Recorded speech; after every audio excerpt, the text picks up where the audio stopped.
दोस्तों, कहानी की शुरुआत होती है नासा के एक स्पेस कैप्सूल की क्रैश लैंडिंग से और उस कैप्सूल में मौजूद थी एस्ट्रोनॉट सैम। रेस्क्यू टीम तुरंत उसे बाहर निकालकर हॉस्पिटल ले जाती है। होश आने पर सैम को जोरदार चक्कर आते हैं और तभी उसे एक पेन हवा में तैरता दिखता है। लेकिन जैसे ही लोग कमरे में आते हैं वही पेन अचानक ट्रे पर मिलता है और फिर उसे उल्टी आने लगती है। डॉक्टर समझाते हैं कि लंबे समय तक जीरो ग्रेविटी में रहने के बाद ऐसा वहम होना आम बात है। सैम बताती है कि मिशन कंट्रोल ने एक लोकेशन भेजी थी, सब सही चल रहा था, फिर कैप्सूल शायद किसी चीज से टकराया और वो बेहोश हो गई। डॉक्टर कहते हैं कि कैप्सूल में एक छेद मिला और उसका हेलमेट भी टूटा हुआ था, शायद किसी मीटियोरॉइड का टुकड़ा लगा होगा। उसके सूट के पार्टिकल्स टेस्ट के लिए भेजे जाते हैं। क्वारंटाइन में सैम अपने पति मार्क, बेटी इजी और पिता विलियम से सिर्फ शीशे के पीछे से मिल सकती है।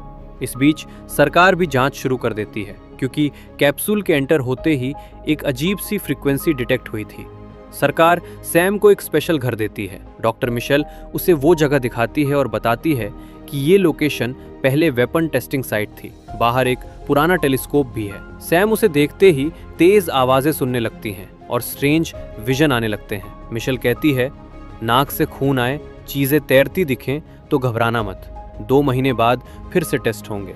एक दिन सैम की नाक से खून निकलता है और उसके हाथ पर बना निशान बढ़ने लगता है। दोस्त वैल वीडियो कॉल करती है। तभी सैम को बाहर किसी की परछाई दिखती है। घर में लाइट्स झपकने लगती है। एक कमरे में पानी मिट्टी मिल जाती है और टेलीस्कोप से जंगल में कोई हरकत दिखती है। फिर वही आवाजें और क्रैश साइट की यादें दिमाग में घूमने लगती हैं। सुबह होते ही निशान और फैल चुका था। किचन में एक अंडा हवा में तैरता है, लेकिन डॉक्टर आते हैं तो वो नीचे गिर जाता है। टेस्ट के बाद सैम झूठ बोलती है कि सब ठीक है। मार्क बताता है कि दोनों डिवोर्स पर बात कर रहे हैं। इजी उसे अपनी स्पेस वाली ड्राइंग दिखाती है। जंगल में सैम को जमीन के नीचे तारें और एक नकली पत्थर में छिपा कैमरा मिलता है। घबराकर भागते समय वो गिर जाती है। होश आने पर एक आदमी और फिर विलियम बताते हैं कि उसे बाहर घायल मिला था। विलियम उसे कैमरा सिस्टम और बंकर दिखाता है। ये घर पूरी तरह लॉकडाउन और डिफेंस सिस्टम से लैस है। सैम वेल को अपने बढ़ते निशान की फोटो भेजती है। उसी शाम जकूजी में उसे जंगल से कोई आवाज सुनाई देती है। लाइट्स फ्लिकर होती हैं और उसे एक मॉन्स्टर जैसा प्राणी दिखाई देता है जो अगले ही पल गायब हो जाता है। अचानक एआई अनाउंस करती है, किसी ने घर में घुसपैठ की है। लॉकडाउन एक्टिव हो जाता है, दरवाजे खिड़कियां बंद। सैम शीशे के पास किसी को छूते हुए महसूस करती है और डर कर बंकर में चली जाती है। स्क्रीन पर एक क्रिएचर दिखता है और फिर गायब हो जाता है। विलियम टीम लेकर पहुंचता है। सैम कहती है कि घर में क्रिएचर था। दोबारा टेस्ट शुरू होते हैं। मिशेल मानती है कि उसके घाव नॉर्मल नहीं है। कुछ देर बाद मार्क आता है और सैम उसे बताती है कि शायद वो धरती पर कोई एलियन लेकर आई है। कैमरा फुटेज देखते हैं। फुटेज ग्लिच हो जाती है लेकिन कोई मॉन्स्टर नहीं दिखता।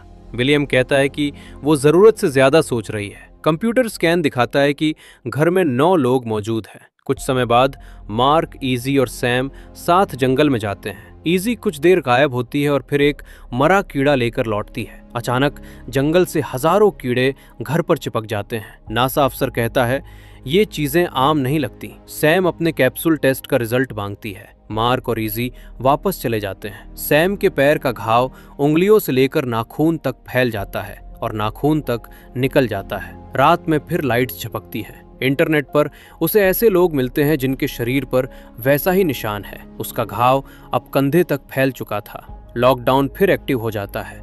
इस बार मॉन्स्टर्स घर के अंदर हैं। भागते भागते सैम गिरती है और उसके हाथ पर एक जेल जैसी चीज लग जाती है। कंप्यूटर बताता है, घर में एक अजनबी मौजूद है।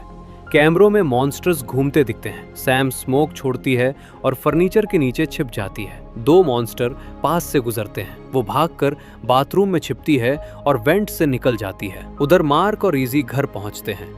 इजी जंगल में रोशनी देखती है। सैम वेंट से बाहर आती है लेकिन मॉन्स्टर उसका पैर पकड़ लेता है। वो खुद को छुड़ाकर जंगल की ओर भाग जाती है। उसके निशान चमकने लगते हैं और चारों तरफ अजीब आवाजें गूंजती हैं। इसी बीच विलियम हथियार लेकर पहुंचता है। वो कहता है कि सामने जो भी है बहुत इंटेलिजेंट जीव है। बंकर में सब टूटा हुआ मिलता है। जंगल में सैम गिरती है। मॉन्स्टर्स उसके पास आते हैं। एक प्राणी प्यार से उसका चेहरा उठाता है और पूछता है, क्या तुम हमें समझ सकती हो? बाकी भी आगे आते हैं और बताते हैं कि वे उसका परिवार हैं। वे उसका माथा छूकर उसकी यादें दिखाते हैं। यहाँ खुलासा होता है कि सैम असल में एक एलियन थी जिसने खुद को इंसानी रूप दे दिया था। विलियम ने उसे बच्ची समझकर गोद लिया था। उसका असली परिवार हमेशा उसे ढूंढ रहा था। क्रैश साइट वही थे जो उसके कैप्सूल को खोजने आए थे। उधर मार्क और इजी सैम को एलियंस के साथ देखते हैं। इजी डरती है, लेकिन सैम उसे प्यार से भरोसा दिलाती है। विलियम आता है और बताता है कि वो सैम की सच्चाई जानता था और उसने मिशन भी इसी वजह से दिया था, ताकि बाकी एलियंस एक जगह मिल जाएं। वो उन्हें पकड़ना चाहता है और टीम बुला लेता है। सैम उन्हें सरेंडर कराने से मना करती है। विलियम बंदूक निकालता है, लेकिन मार्क उसे रोक देता है। इसी दौरान सैम का इंसानी रूप टूटने लगता है और उसका असली एलियन रूप बाहर आ जाता है। मार्क कहता है भागो। इजी उसका हाथ पकड़ती है और सैम अपने असली परिवार के साथ एक चमकदार स्पेसशिप में बैठकर पृथ्वी छोड़ देती है। और यहीं पर फिल्म की समाप्ति होती है दोस्तों। अगर वीडियो पसंद आई हो तो लाइक, शेयर और सब्सक्राइब जरूर कर दीजिए दोस्तों।